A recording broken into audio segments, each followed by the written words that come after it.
우리 저와 앞뒤 계신 분들과 한번 이렇게 인사하겠습니다. 새해 복 많이 받으세요. 네, 인사하겠습니다. 네, 새해 복 많이 받으세요. 네, 우리 다시 한번 더 인사하실 땐 이렇게 인사하겠습니다. 제 복도 가져가세요. 네, 제 복도. 네, 인사를 안 하고 목소리가 작아지신 분들 계신데요. 여러분들, 내가 가진 복까지 나누고 또 흘려보낼 줄 아는 삶이 복의 근원된 삶이 아닐까 생각해 봅니다. 올 한해 하나님께서 우리에게 부어주시는 충만한 복을 누리시면서요, 또 주변에 아낌없이 복을 흘려보낼 줄 아는 복의 근원된 삶을 살아가는 우리 모든 신촌의 성도님들과 제가 되길 간절히 소망합니다. 오늘 열려라 성경 마지막 신물 시간입니다. 그동안 저희는 이스라엘의 3대 나무인 포도나무와 감람나무까지 살펴보았습니다. 오늘은 마지막 세 번째 나무인 무화과 나무를 살펴보면서 식물편을 마무리 짓도록 하겠습니다. 먼저 무화과 나무 한번 사진 보여주시겠습니까? 네, 무화과 나무는요, 여러분들 잘 아시는 대로 무화과 열매가 저리 초록색이 점점 이제 익어가게 되죠. 네, 쭉 보여주시면 되는데요. 이 무화과 나무는 뽕나무에 속한 나무라고 합니다. 그래서 영어로는 fig라고 하고요, 히브리어로는 테나, 그리고 헬라어로는 무화과 나무는 시케, 무화과는 시콘이라고 부른다고 합니다. 이 무화과는요, 주로 지중해 연안에서 자라고 3월과 4월쯤 개화한다고 합니다. 아무래도 지중해 지역이 석회질이 풍성하고 일조량이 높기 때문에 무화과 나무가 자라기에 최적의 환경이라고 할 수 있습니다. 그래서 이 지중해 연안의 기와 맞닿아 있는 우리 성경의 지역인 팔레스타인 지방에서도 가장 흔하고 또한 중요한 식물이 바로 무화과 나무입니다. 그래서 무화과 나무도 대표적으로 이스라엘을 상징하는 나무 중 하나입니다. 우리가 너무나 잘 아는 찬양이 있죠. 무화과 나뭇잎이 마르고 포도 열매가 없으며, 그리고 뭐죠? 감람 나무 열매 그치고. 자, 여기까지 세 나무가 다 무엇입니까? 무화과 나무, 포도나무, 감람나무. 즉, 이 세 가지 나무는요, 이스라엘과 결코 뗄래야 뗄 수 없는 그러한 상징성을 지닌 가장 대표적인 나무다라는 것을 기억하시면 되겠습니다. 이 무화과 나무는요, 이 견고하지 않는 다공질이어서요, 주로 땔감으로 많이 사용된다고 합니다. 그래서 나무보다는 열매가 더욱 중요하고 요긴한 나무가 무화과 나무입니다. 요즘에는 우리나라에서도 쉽게 구하고 먹을 수 있는 과일이 되어서요, 이 무화과가 정말 많은 디저트 가게에서도 사용될 정도로 많은 사랑을 받고 있는 과일이 무화과입니다. 그렇다면 이 무화과가 성경 속에서 어떻게 쓰여지고 있고 몇몇 본문들에게 나오는지 우리가 오늘 프린트에 나와 있는 본문들을 통해서 함께 살펴보도록 하겠습니다.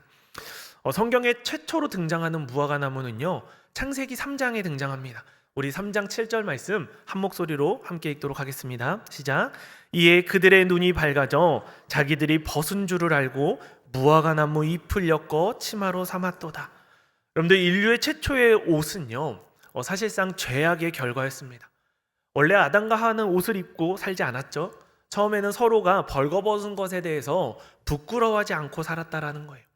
그래서 창세기 2장 25절에서는 이렇게 말씀합니다. 아담과 그의 아내 두 사람이 벌거벗었으나 부끄러워하지 아니하니라. 그런데 이제 선악과를 먹고 범죄를 하자 그들의 눈이 밝아져서 우리가 벗은 몸에 대한 부끄러움과 수치를 깨달아 알게 된 것이죠. 사실 처음엔 그야말로 모든 것을 까발리고 살았어도 부끄러울 것이 없을 정도로 서로가 서로에 대한 강한 신뢰관계를 갖고 있었다라는 것을 의미합니다. 그런데 이 부끄러움을 느끼게 된 것은 곧 인간의 불신의 결과, 죄에 대한 결과라는 것을 보여줍니다. 그렇게 서로가 부끄러움을 알게 되자 이제 무화과의 잎을 엮어서 신체를 가리게 되는 옷을 지어 입었는데요, 그때 사용된 잎이 바로 이 무화과 나무 잎이라는 겁니다.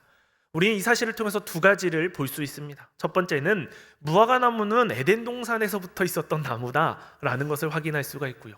그리고 두 번째는 무화과 나무는 옷을 지어 입고 가리기 좋을 정도로 잎이 넓고 크다라는 것을 알 수 있습니다.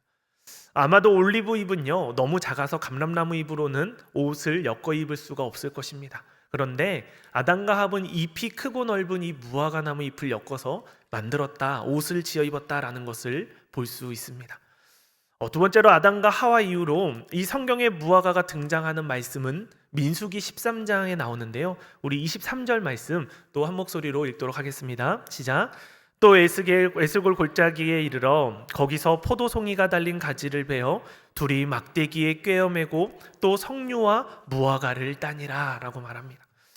이 말씀은 가나안 땅에 들어간 정탐꾼에 대한 내용입니다.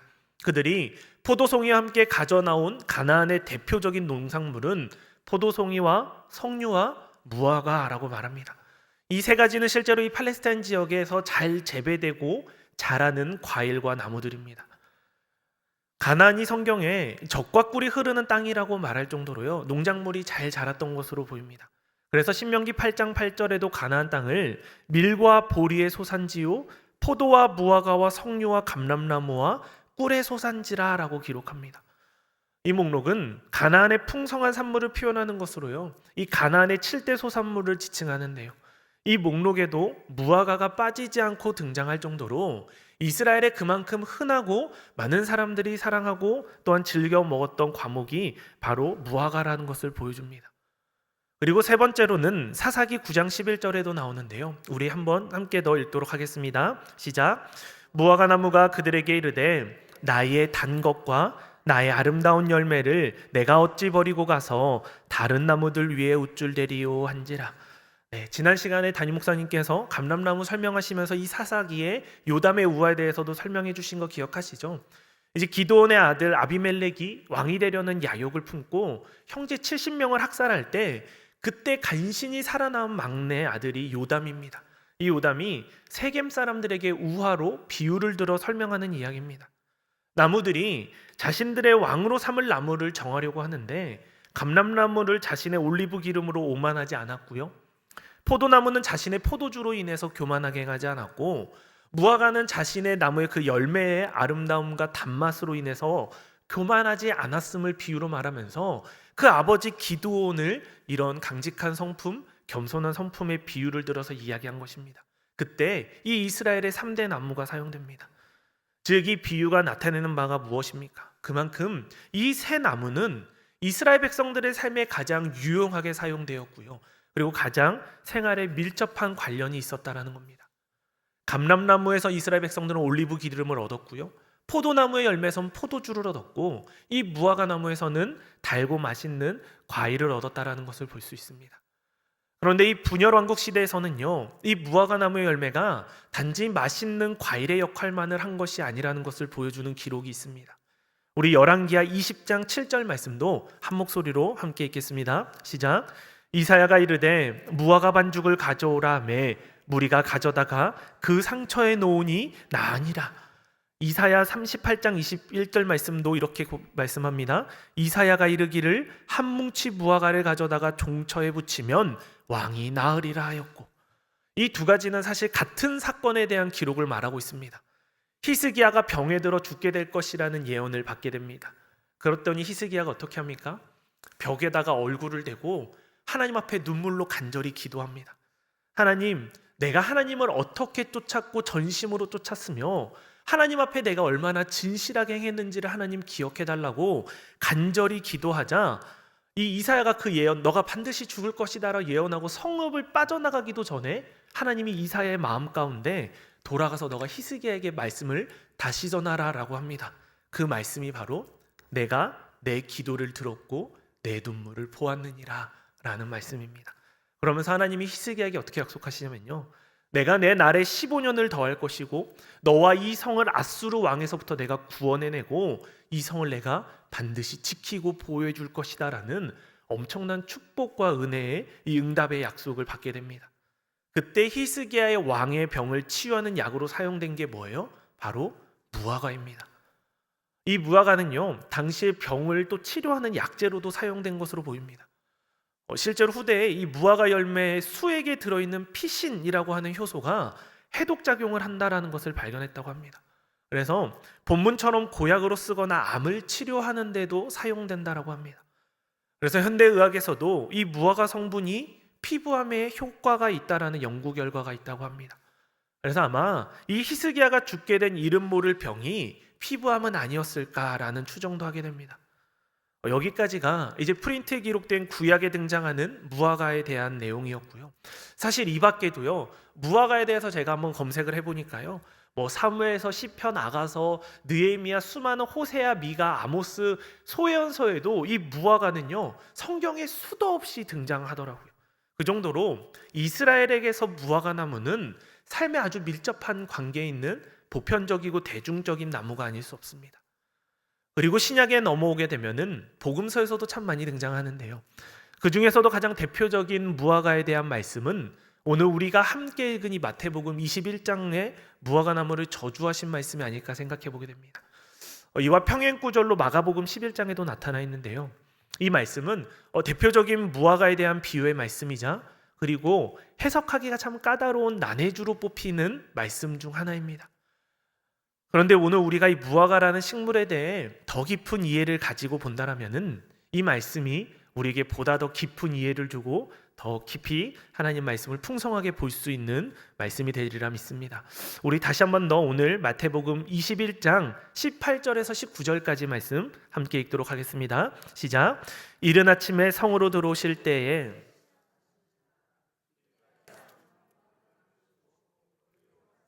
잎사귀 밖에 아무것도 찾지 못하시고 나무에게 이르시되 이제부터 영원토록 내가 열매를 맺지 못하리라 하시니 무화과 나무가 곧 마른지라. 아멘. 예수님께서 이른 아침에 성으로 들어가셨습니다. 예수님도 사람이신지라 배가 이제 시장하셨다라고 고프셨다라고 말합니다. 그래서 길가에 있는 무화과 나무를 보시고 혹시 열매가 있을까 싶어서 갔는데 열매가 없는 것을 보시고 나무를 향해서 저주를 퍼부으십니다. 이제부터 영원토록 내가 열매를 맺지 못하리라 하시니 어떻게 됩니까? 무화과 나무가 말라 죽게 됩니다.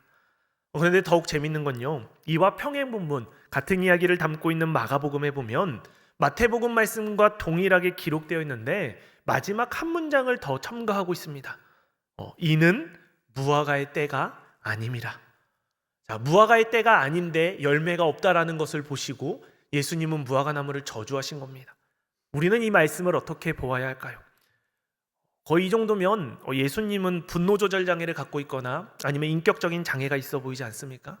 배가 고파서 열매를 먹으러 갔다가 열매가 없음이 홧김에 저주를 해버린다?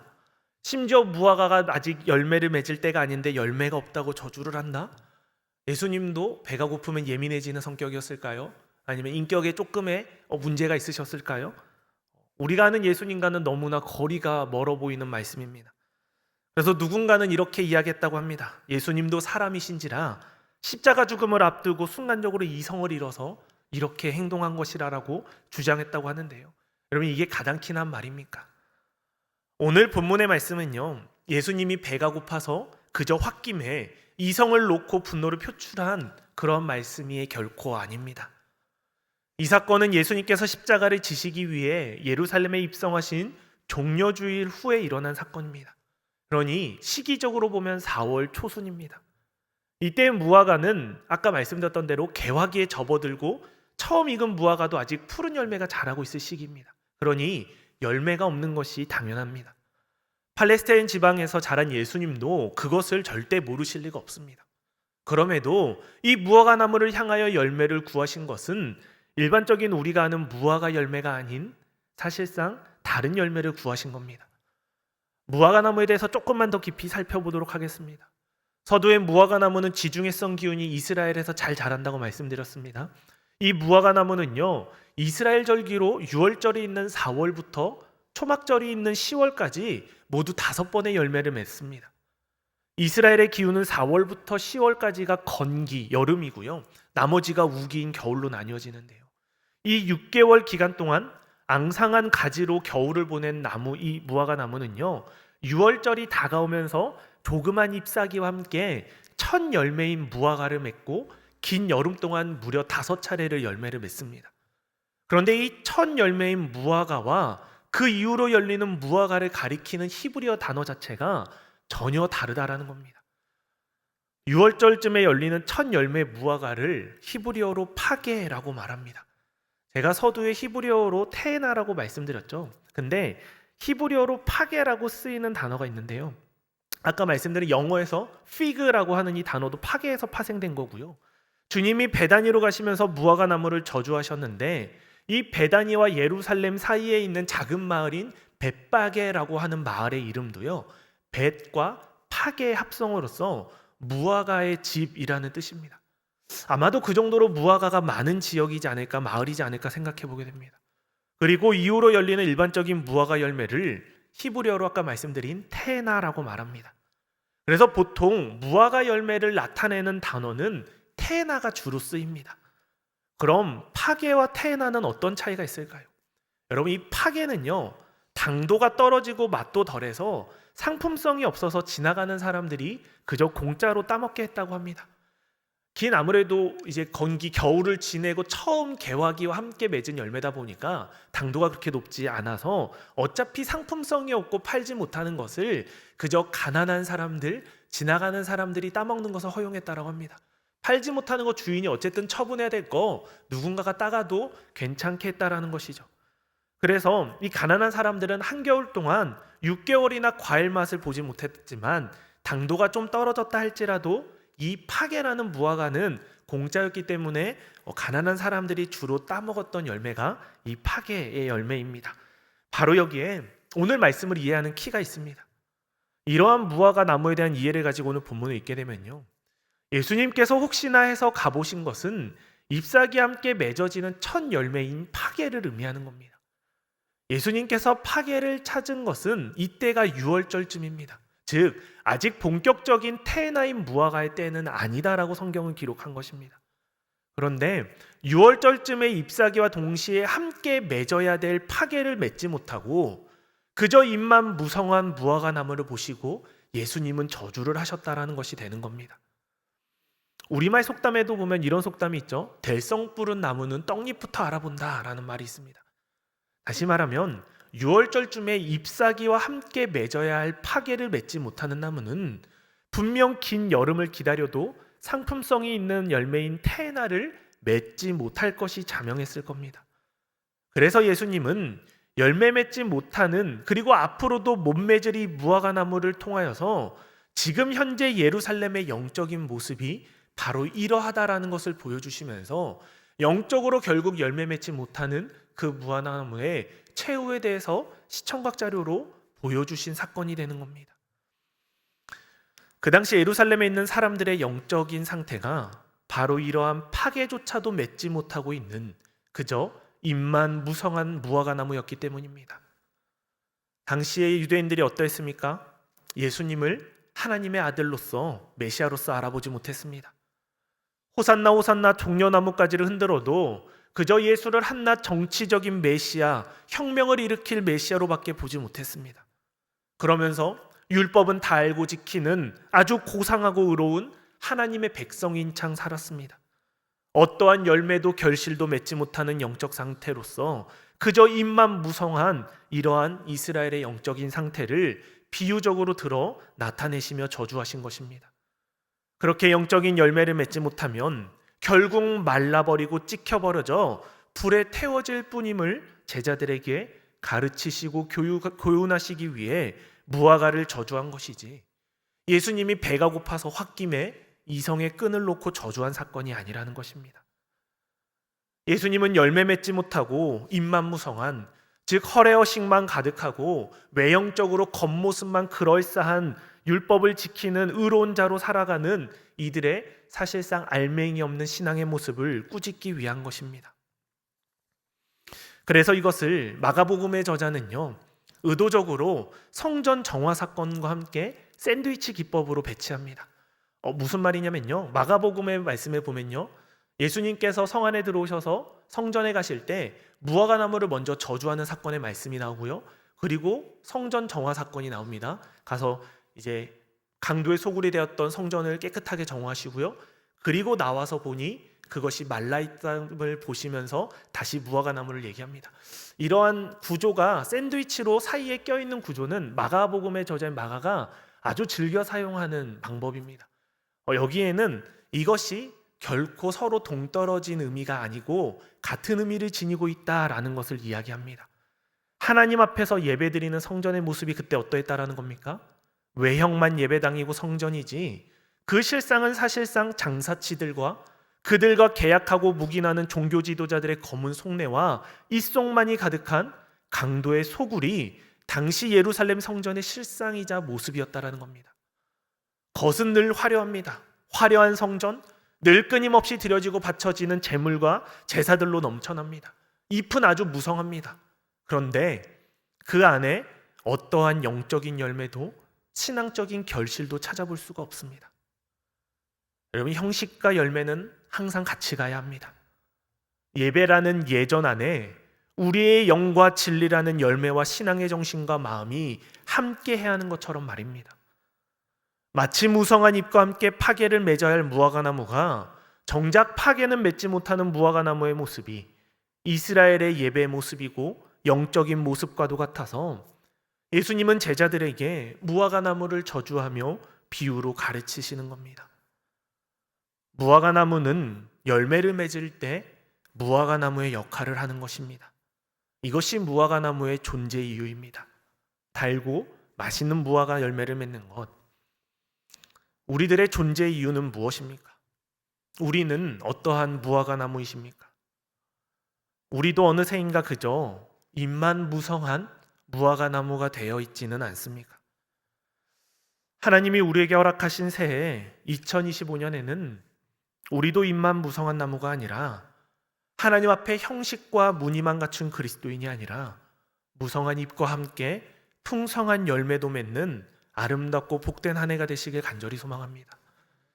마지막으로 요한복음 1장 45절과 49절 말씀에도 무화과나무가 나오는데요, 우리 48절 말씀만 한 목소리로 함께 읽도록 하겠습니다. 시작. 나다나엘이 이르되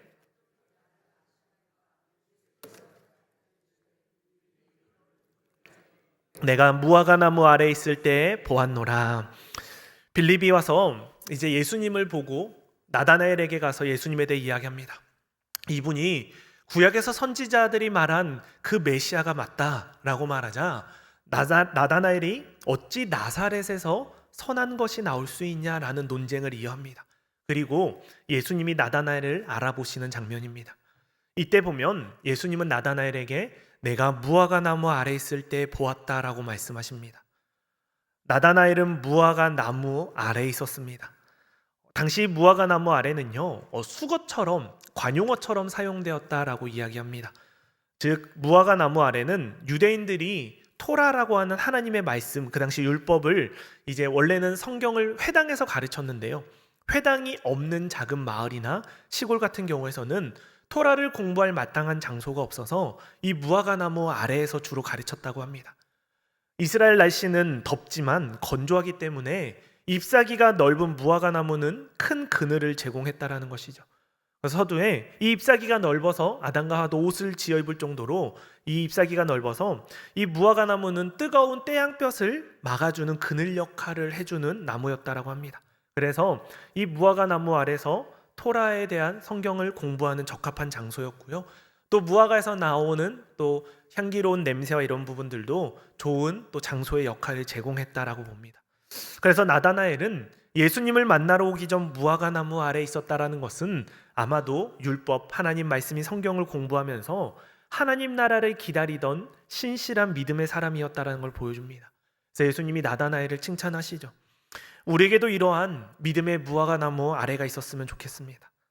내가 하나님 말씀을 묵상하고 더욱 공부하고 가까이 할 수 있는 그러한 무화과나무 아래 말입니다.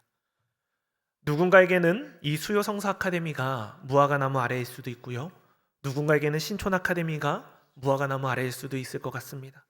그것이 무엇이든 중요한 것은 우리 삶 속에 이 무화과나무 아래가 있어야 된다는 겁니다. 하나님의 말씀을 가까이 하고 하나님의 말씀을 배울 수 있는 그러한 자리가 우리들 가운데에도 넘치기를 소망합니다. 우리 오늘 마지막 질문 함께 살펴보도록 하겠습니다. 네, 우리 첫 번째 질문 한 목소리로 함께 읽겠습니다. 시작. 나는 무화과나무 같은 성도인가? 즉 남의 목마름을 가시게 해주고 사모와 동경을 받고 병을 고쳐주고 가난한 자들에게 소망이 되는 성도인가? 아니면 남을 찌르고 상처를 주고 내 멋대로 사는 가시나무 같은 성도인가? 네, 저도 숙제 검사 없는 숙제를 내드리겠습니다. 한번 돌아가셔서 생각해 보시면 좋을 것 같습니다. 우리가 함께 나눴던 전 무화과나무는 참 유용한 나무입니다. 열매도 주고요, 좋은 향도 주고 좋은 그늘을 제공하는 그러한 섬김의 나무, 참 아름다운 나무인데요, 우리도 그러한 섬김의 성도인지 그러한 소망을 가진 성도인지, 아니면 아까 기드온의 아들 요람의 우화처럼 교만하고 오만하고 오히려 남을 찌르는 가시나무인지를 돌아보자라는 질문입니다. 스스로 한번 점검해 보시면 좋을 것 같습니다. 두 번째 질문 함께 읽도록 하겠습니다. 시작. 나는 주님 보시기에 지금 당장 쓸만하지는 않아도 될성부른 나무인가 싹수가 노란 소망 없는 성도인가? 네, 두 가지 속담, 상반된 속담이죠. 될성부른 나무는 떡잎부터 알아본다라는 이 말, 이미 떡잎만 보아도 이 나무가 잘 자란 나무인지 아닌지를 알아볼 수 있다라는 것이죠. 반대로 싹수가 노랗다라는 것은요, 싹이 이미 벌써부터 노래져서 이 나무는 잘 자랄 가망이 없다라는 것에 대한 표현입니다. 우리는 어떤 무화과 나무입니까? 잘 자라서 열매를 맺을 무화과인지 아니면 이미 벌써 소망이 없는 성도인지를 묻는 질문입니다.